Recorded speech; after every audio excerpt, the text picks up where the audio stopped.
All right, so what do you need, sweetie? Oh, go ahead, try. Oh, that's so bad. All right, so we are now moving into one of the most successful parts of this progressive era. However, if you consider that women had been working 50 years to get to this point, it's not quite as successful, the fact that it took quite some time. We had a little war in the middle there that caused women to work more toward the abolition of slavery than to their power to vote. So that's what we'll be looking at today.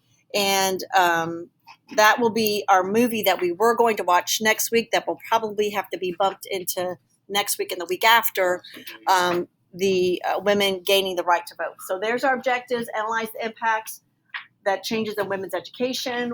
What did women, explain what women did to win workers' rights and to improve family life, and evaluate the tactics women used to win the passage of the 19th Amendment. One of the things that is a reoccurring theme about groups of people, and especially groups on the margins, what they have to do to get change is it always starts in the same way, and it always has to end up with there being some, and I'm using the word violence in a, not a violence like people get killed, but some kind of violence that upturns the way that people perceive. And that's every single group. There's never, ever, ever been change for these groups on the margin unless there was some kind of violence. For women, it will be what we'll see in our movie, violence. For African Americans, it will be when the Black Panthers come about. For Native Americans, it will be when they retake Wounded Knee in the 1970s with guns and Alcatraz. For our LBGT community, it won't be until the Stone riots. Every single thing that brings about change has to have shock our country into making change, to making radical change. And women will begin that tactic. Women up until this point had used the legislative process. Let's get an amendment. Let's try to get this change through Congress. And none of it has worked. And that will be what these tactics will be. So we've got a couple of people that we need to know. Florence Kelley is a really important person in the history of the women's movement. She is usually a female that never, ever, ever, ever gets mentioned because she also happens to be a socialist. So she gets kind of pushed to the side. But she's going to be important for the National Consumers League, which begins understanding the power of the purse that women have. So we again, with women, attempt this economically because for the most part, especially in the time period that we're speaking, women held the purse strings of the household, buying the groceries and those types of things. And so what this National Consumers League is going to do is they're going to label and publicize goods produced under fair, safe, and healthy working conditions. For those of you that are really environmentally conscious and the same thing here, fair and safe. Some of you, I think, look and try to buy things that have that fair trade seal. That, again, it's recognized that the people that are making the goods that you're buying are not working in a sweatshop or not being paid unfair wages. Very much the similar tactic. The temperance movement campaigned to end production, sale, and use of alcohol. That's definitely going to be something that's going to happen in the progressive era that initially is seen as, yay, we got alcohol banned, but will be, holy cow, we just introduced an entire criminal element into the history of the United States that never, ever, ever will let loose again. We'll just change it to something else. Margaret Sanger opens the first birth control clinic. She will go to jail a gazillion times just for providing women with information.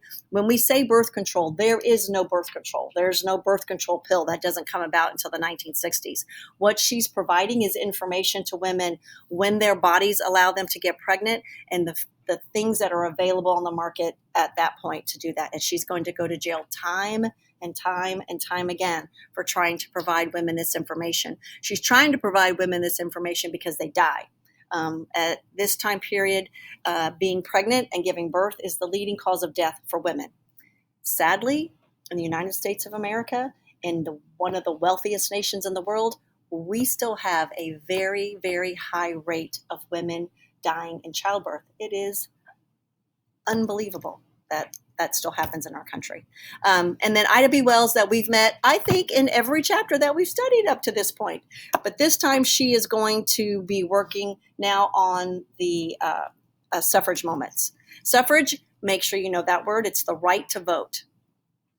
Carrie Chapman Catt, president of the National Advancement of Women's Suffrage Administration, campaigned to pass women's suffrage at both the state and national levels. She's the old guard, and this will be very visible when we watch our movie. She's going to be the older lady with the hat and drinking tea and trying to make nice with representatives. Please let us come in. Please talk to us. And then we're going to meet Alice Paul. She is the opposite. She is going to be a young lady. When we watch our movie, she's going to be wearing newer clothing. She's going to smoke in public. She's going to put her feet up on the table. Her manners aren't quite the same, but she is highly educated. She is an Oxford scholar, and she will lead this activism. And when I say violence, what their violence is they're going to picket the White House. They're going to chain themselves to the front of the gates of the White House. And that, again, when I say violence, that's their violence. And then finally, the 19th Amendment that will be passed in 1919, eventually passes Congress in 1920, will grant the women the right to vote. And that's, again, the focus of this section. So by the early 1900s, a growing number of middle-class women wanted to do more than stay at home. And that's always been, again, part of the growing difficulty in the women's movement, is that we have women that stay at home and are wives and moms. And then we have women who say, I would like to do more. And quite often, those two groups of women, instead of holding hands and saying we should be able to do both, they fought against each other in many instances to the detriment of all women. Colleges are going to be allowing women to have access.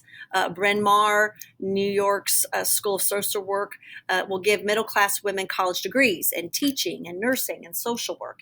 And the problem for most of these positions is that once you get married, you may no longer continue in that profession. I think I might have mentioned this a few times. My husband's mother was a lieutenant in the United States Air Force as a nurse. And as soon as she got married to my husband's father, she had to resign her commission. She could not stay, even though there was absolutely no reason prohibiting her from doing her job. But as soon as she got married, she had to resign. Most women, if they had to work outside, faced dangerous, dirty conditions. And that, again, was the reason we listened to that podcast about the place that those women worked. And we'll see that as well when we watch the movie. They worked very long hours in factories as maids, laundresses, or servants. And this, again, is the most important part. They had to hand their wages over to husbands or fathers or even brothers. Up until the 1970s even, there were many companies that would not allow women to have credit cards in their own names or bank accounts in their own names. And if they did have the account in their name, they were listed as the secondary, not the primary source. So they had little control over any of the economics that would have allowed them to be self-sufficient. They had little or no education and can be easily bullied or cheated. And without the right to vote, women had little influence over politicians. And that's the key. Nothing can change for groups on the margin until they have representation. And that, again, is the problem for women. Now, we will have one woman in the House of Representatives. That would be the coolest woman to have been, because in 1920, when that amendment comes before the House, she is allowed to vote on it. And that's because she represents the state of Wyoming, which has allowed women to participate in representation. So all of these things, bless you, all of these things are going to work against women changing anything for themselves. And so the group of women that have been working on this since the 1850s, Susan B. Anthony, Carrie Chapman, they will continue to run into a wall. They will be condescended to by congressional members and told we have other things to think about. Most of the reasons why women at this time didn't really support was this idea of losing their femininity, that somehow, again, by being intelligent or being smart, we lose our femininity. And sadly, that still remains for all those girls out there playing dumb, because you think people will like you better.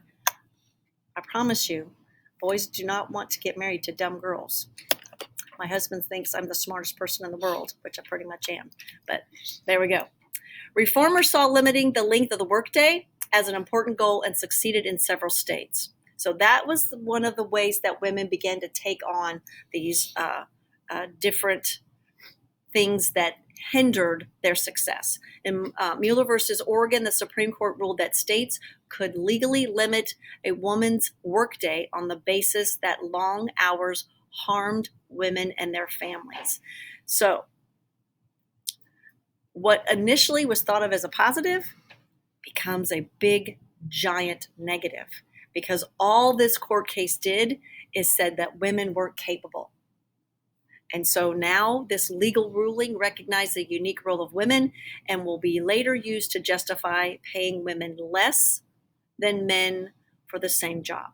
And that is something that continues into the 21st century, that women get paid less in jobs than men do. And something that I am not sure and how long it will take to ever radically change that position. For the most part, in those places where that happens, the justification is that men are the head of the family. And there's not been a very large transition to the fact that, hey, guess what? There are a lot of people other than men who are the head of families. And it will take probably your generation to work to change that. But legally, companies could do that because of Mueller versus Oregon. In 1899, Florence Kelley founded the National Consumers League, and she identified that even though women lack a whole lot of other things, the one thing they can do is buy stuff, and they buy a lot of stuff. And so that's what she sets out to do, is to provide women some sense of organization around economic unity. So it's kind of like an economic boycott, kind of like, again, what happened in the Revolutionary War, where the Patriots said, we're not going to buy British goods. And that's what Florence Kelley says. We're going to put labels on goods that are produced under fair, safe, and healthy working conditions. And ladies, you should only buy those products with that label. The NCL will call for reform in meatpacking factories to make the workplace safer and to make payments to the unemployed. And hopefully, again, most all of you in that assignment about the jungle pointed out two things: how gross the food was, that's why Florence Kelley is working to that, or how dangerous it was to work there. Hence the title of that book, The Jungle. It was a dangerous place to work. And understanding that you should not risk your life at your workplace. And it's very unusual for that to happen these days because of OSHA and those changes. Last night, and I don't know that you guys all watch the news, but sometimes you guys get things pop up on your phone. I believe 6 people died in I think it was a pig processing or a chicken processing plant from liquid nitrogen. somehow liquid nitrogen was released and killed 6 people. That will be under intense scrutiny by both their state occupational and federal occupational. We hardly ever have people really die in workplaces any longer. And as a result of the beginnings, like Florence Kelly. Again, she gets lost in the shuffle because she is a socialist, and she is a real socialist, not like people just hollering at that people are socialists. She really is. So she kind of gets faded in the back of history. She is going to found the Women's Trade Union League, again, recognizing the power and the strength of women. It's one of the first groups that included both upper class and working class women. This union will be, again, one of those unions that will create a strike fund. And they work toward very simple things: improving workplace conditions, a minimum wage, and an 8-hour workday. It doesn't seem to us in the 21st century that those things would be that hard to come to an agreement with the people that own the businesses. The biggest problem in all of that, and this is where we're moving next when we have our confrontations with unions, is that's my business. I run that business. What right do you have to tell me, who owns this business, what I have to do with my business? This is where we're at with the progressives. And this will be the line that government has to walk to figure out where is government's role in that place. As a business owner, I don't know why the federal government can tell me that I have to pay my workers a certain wage. Why do they have that right? All of us that work understand that there is a minimum wage. Why does the government get to do that? And again, it is a very fine line of where the government gets to be involved. And again, the progressives are going to make and draw that line. And what they can and cannot do. Improving workplace conditions. Who says I have to do these things? Again, it's my business. If you don't like it, then go work someplace else. That's the attitude that business and workers have. They both have these differences, and how government has to settle that difference. And again, that's the power of these progressives, that they're able to do that and come up with something that both businesses and workers can agree with. Progressives and women supported the temperance movement, and that temperance movement supports the practice of never drinking alcohol. They felt alcohol often led men to spend their earnings on liquor, neglecting their families, and abusing their wives. And so this will be another another interest that this group will follow along with. And so we'll get the Women's Christian Temperance Union, which grew steadily until the passage of the 18th Amendment, and that should be 1917. I'm sorry, I left out the last number. So we're going to have an 18th Amendment that's going to ban the production, the sale, the manufacturing of alcohol. That should be 1917. And that is going to unleash a criminal wave of which the United States will never get rid of. Because what will happen when we finally repeal the 18th Amendment and say, okay, alcohol is ready, that same criminal group that would be moving alcohol illegally are just going to switch to drugs. And I know this sounds strange because everyone always thinks that drugs only happened, like heroin's only something in your generation. But the very first drug they will start moving in the 1830s and 40s will be heroin. They will instantly switch once alcohol becomes legal again, take their manufacturing of alcohol and their distribution lines and move to heroin. And that immediately, again, changes the nature and fabric of our country. And we've never been able to get rid of this criminal element that comes about solely because of the 18th Amendment. This is when we take our test, when you're looking for something that happened in the progressive movement that was a negative thing that's this. When government begins to legislate morality, That is, again, a line that the progressive jumped over to the other side. Why would the government get to decide if you can or cannot drink alcohol as an adult? And when the government made that choice to do that, that was a line too far. And that government legislating morality really opened up a huge Pandora's box of criminal element that, again, we have not gotten rid of in our country.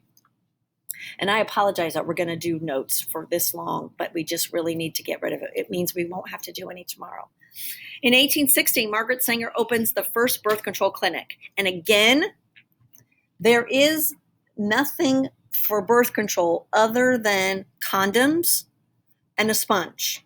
Condoms for men, a sponge for women.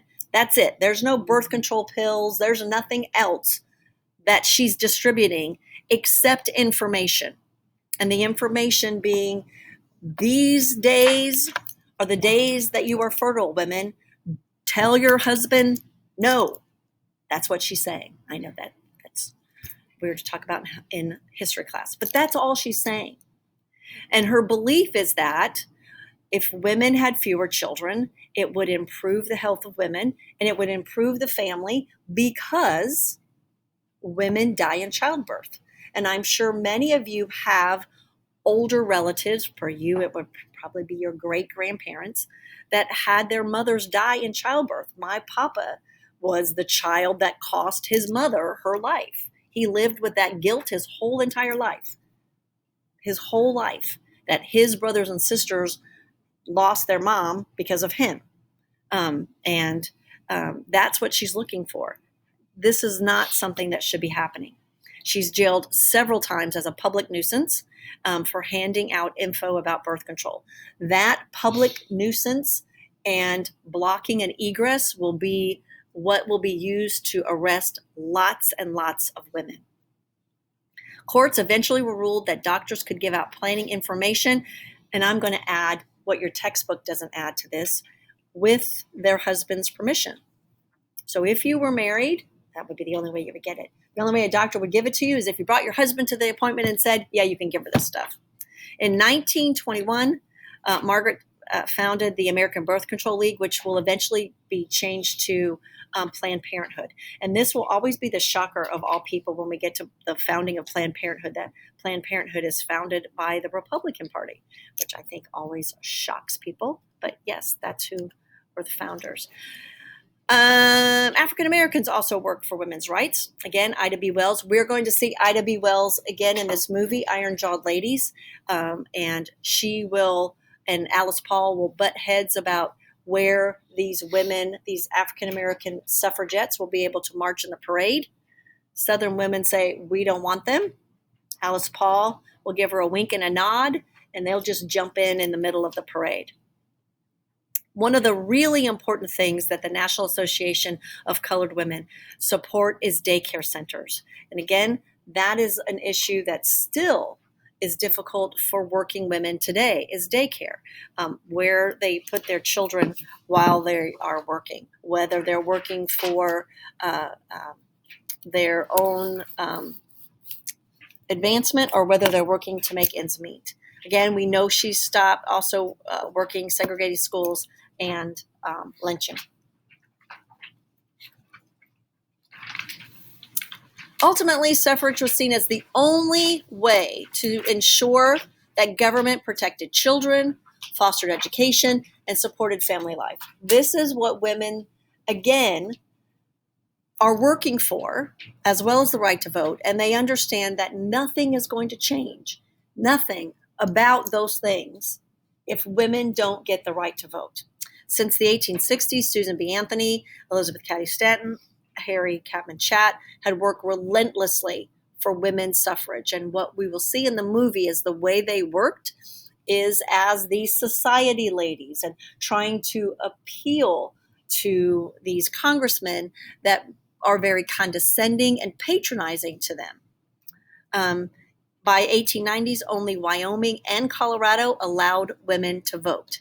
And those women were only allowed to vote in state elections. They were not allowed to vote in federal elections. So they couldn't vote for president, but they could vote for things in their own states. So Wyoming and Colorado allow women to vote, mostly because those populations are very small, and they needed to count those women again for the part of becoming a state, moving from a territory. 1917, social activists led by Alice Paul will be forming the National Women's Party. And that will be something that Carrie Chapman Catt and Mrs. Stanton will take umbrage to. And this party will become very active and will start drawing away from that Stanton and Chapman's party. Their radical actions made the suffrage movement goals seem less dramatic. They're going to picket the White House. Hundreds of them are going to get arrested. They're going to get arrested on purpose. They're getting arrested for blocking an egress. So that means blocking the sidewalk so that people can't walk up and down the sidewalk. It's a fine. They're going to go to court. They're going to be told to pay their fine, and it's $1. And none of them will pay it. Nope, not going to pay it. Number one, you have a right to petition, is what they say. Number two, we're not paying it. So they get sent to jail. And when they get sent to jail, we'll see what part happens. President of the National American Women Suffrage Association promoted a two-part strategy. They are looking for a constitutional amendment. And those suffragettes used the referendum to pass state suffrage laws, which were successful in New York and Oklahoma and Michigan. So they were looking at it as a state by state. Alice Paul said, that's not going to work. That's taking too long. We need to move straight to a congressional amendment, not a state by state referendum.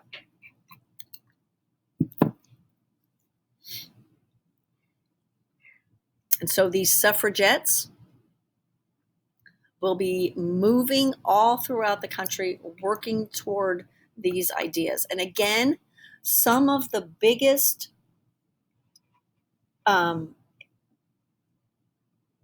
people, some of the most difficult people to convince were women themselves. Why do I need the right to vote? My husband can tell me, how and what is important, and I don't need the right to vote to be a mother to my family. So that becomes one of the biggest rationales for women not joining this group. And we, again, will see a depiction of that in our movie that we will watch next week. All right, I will come back to this one if you need that. Again, not all women supported this. The National Association opposed to women's suffrage, feared voting would distract women from their families and volunteer work. I'm not sure how that would work, but they made a whole group called National Associations Opposed to Women's Suffrage, and the vast majority of those members are women. Many men and women were offended by Paul's protest in front of the White House and believed the group was too radical and violent.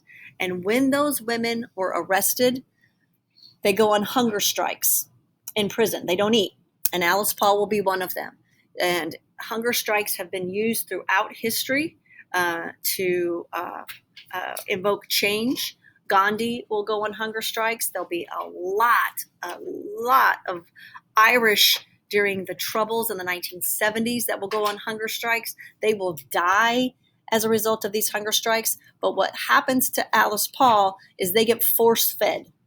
And we will see that in the movie because it's pretty gross. But when you're force-fed in the 1920s, it's not a little teeny tiny tube that maybe some of you have seen your elderly, sadly, seen your elderly relatives force-fed. It's a big, giant tube. We don't have that same kind of nice little flexible tubing like we have in the 21st century. It's more like tubing that you would use in like any kind of aquarium or a pool. It's really thick. It's shoved down their nose into the back of their throat. And then the formula that they put in there, because again, it's not the 21st century and there's no boost or all that nice little, it's raw eggs. They'll be force-fed raw eggs. We'll see it. It's gross. Those of you that are squeamish, you probably won't want to watch. But this puts these women, again, in the forefront. So finally in June 1919, the 19th Amendment is passed by Congress. Bless you. So the way that process works is Congress has to pass the amendment, and then the amendment has to be voted on and ratified by all of the states. And that finally happens in August 1920. And it becomes law. So November 1920, women nationwide voted in a presidential election for the very first time. And again, that is probably one of the most important successes of the progressive movement, is the change for women and the right to vote. It will still take women a long time to necessitate any change. There are still very few women in the Senate. The House of Representatives has quite a few women, but the Senate, not very many. All right. Thank you for listening, and let me try to get us caught up. Your assignment that is due on Monday, and you will have a little bit of time in class on Monday to work on that, is a document analysis of the 19th Amendment. When we talk about the ratification of that amendment, the last question I ask you is, there were lots of states, because they only needed 3 or 2/3 of the states to ratify it. There was lots of states that never ratified it and didn't ratify it until almost the 1970s and 80s. So, go back to that one slide. which, yes, that one.